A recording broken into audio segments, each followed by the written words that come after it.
Well, I've had another shower switch fail. This is obviously the light switch in the bathroom. That one works. That one is the original. It's never failed. But the shower switch, the landlord's put one in, and I think I've put two in. And it's a higher current because I think the shower's 8 kilowatts. The most that's going to be is, I think it's a 60 watt bulb in that, so it isn't 1 kilowatt, is it? It's, now then.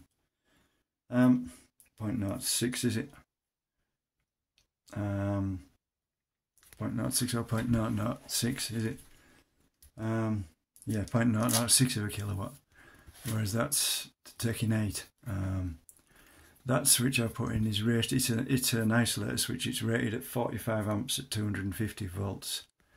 If the shower's 8 kilowatts, we'll round it down over 200 volts times 40 amps is 8 kilowatts.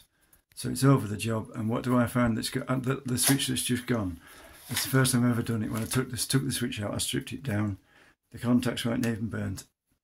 On that switch and the one that came off, the negative side is permanently connected, and there's a contact in the shower, goes up into position and connects the two sides of the live side.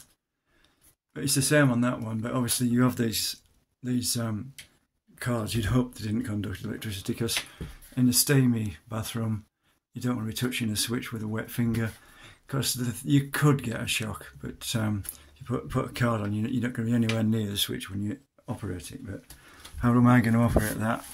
Well, that's cardboard. It's wood pulp. Wood, as far as I know, doesn't conduct electricity. Plywood like that has glue in. You don't know what's in the glue that might conduct electricity. The same with blockboard or chipboard or anything like that. As far as I know, what the cardboard. I don't think the cardboard's glued together. It's just pulped and then it dries and sticks together, doesn't it?